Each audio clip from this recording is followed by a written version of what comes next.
Welcome back to Box Eyes View.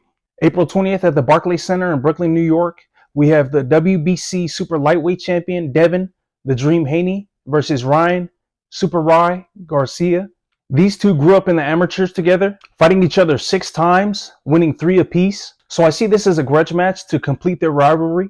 Starting off with Devin Haney, comes in with a 31-0 record at 25 years old, stands at 5'8" with a 71-inch reach. He is the former undisputed lightweight champion and current WBC super lightweight champion. Devin Haney has more of a pure boxer style, as he idolized Floyd Mayweather Jr. as a kid and uses a similar shoulder roll style where he's able to punch, slip, dip, bend, and counter, as well as be defensively responsible. I feel like Devin Haney's best weapon is his jab. His ability to feint and probe with it to set up his offense is probably one of the best, if not the best in the game. His jab really sets up the tone for the rest of his offense, whether it be the straight right, his 1-1-2 down the pipe, slipping left hook, or even overhand punches. He has fought champions or former champions in his last 6 fights, with wins over the likes of Yuriorkis Gamboa, Jorge Linares, Jojo Diaz, George Kambosos twice, Vasily Lomachenko, and Regis Prograis. In October of 2022, for the lightweight undisputed crown against George Kambosos, I feel like we were able to really see Devin Haney's jab go to work. It was similar to a bull and matador display, as Devin Haney was able to show his movement and boxing skills and win by unanimous decision. And in the rematch, Devin Haney brought more of a line pressing attitude to the fight, where he was more willing to throw and let go of heavier punches and had Kambosos on the back foot for a lot of the later rounds, and ultimately winning that fight as well by unanimous decision.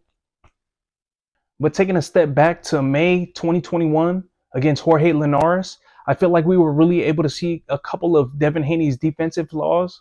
Even though in this fight, I feel we were able to see a lot of Devin Haney's strengths.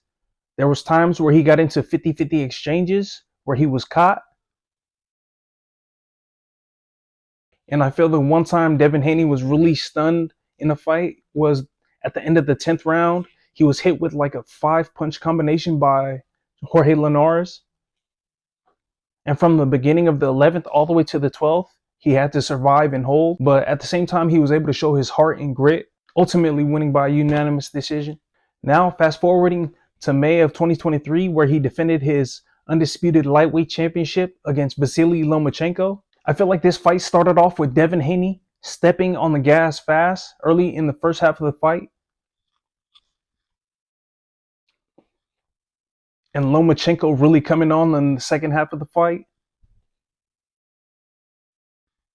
And I feel like Devin Haney won a lot of the rounds on points, but the rounds that Vasily Lomachenko did win were by a landslide.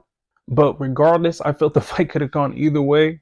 So I'll let everybody down in the comments fight about that fight. And later that year, in December of 2023, Devin Haney fought Regis Prograis for the WBC Super Lightweight Championship. I feel like this was a masterclass performance of Devin Haney, being able to show his full arsenal and probably his best fight to date. And he dropped Regis Prograis in the 3rd round with a stiff right hand. And after that drop, it was really a wash. Devin Haney was really able to do what he wanted, when he wanted, dictated the pace with his jab and his movement, and Regis Prograis really had no answer. Now on to Ryan Garcia, who comes in with a 24-1 record at 25 years old, at 5'8.5" with a 70-inch reach.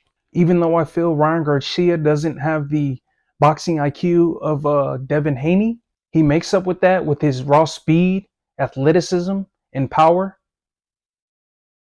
especially in that left hook.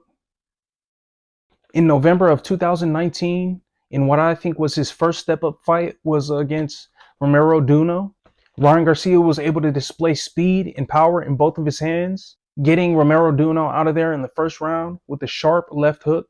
In his following fight against Francisco Fonseca, who was a former opponent of Tank Davis, he left another opponent looking up at the stars with that daunting left hook of his, bouncing Fonseca's head off of the canvas. And in his next 2 fights, I feel we were able to see Ryan Garcia's real defensive flaws against the likes of Luke Campbell, as well as Emmanuel Tago.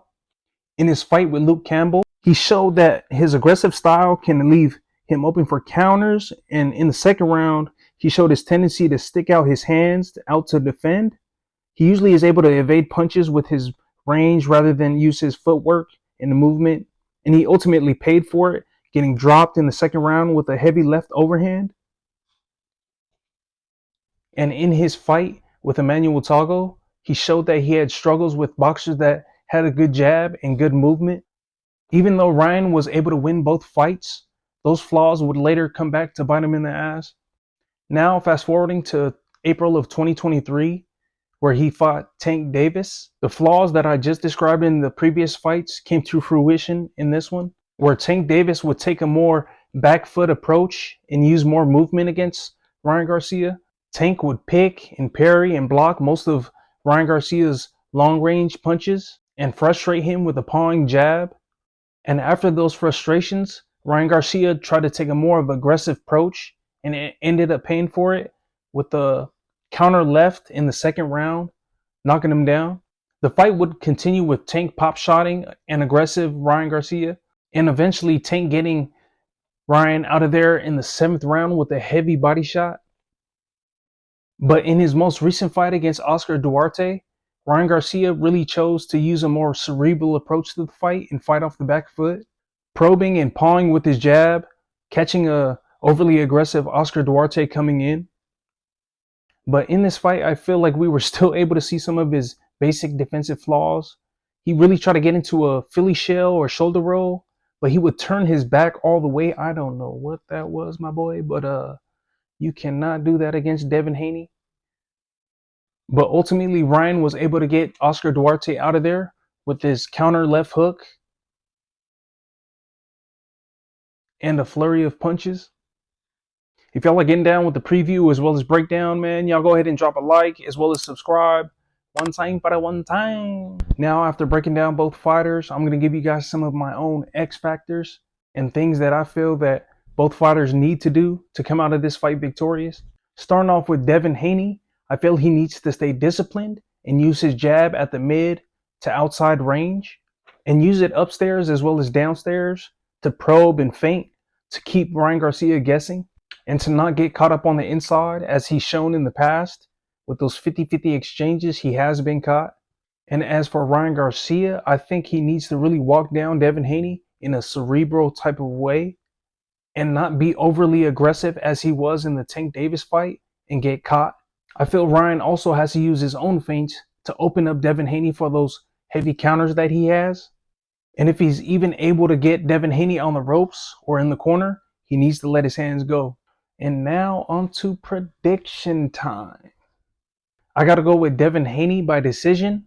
I got it about like a 70-30 matchup in favor of Devin Haney, just based off of the opponents Devin Haney's fought, the matchup and styles that they bring. But you never know, it's boxing, man. But y'all go ahead and comment down below who you guys think wins this one. Until next time.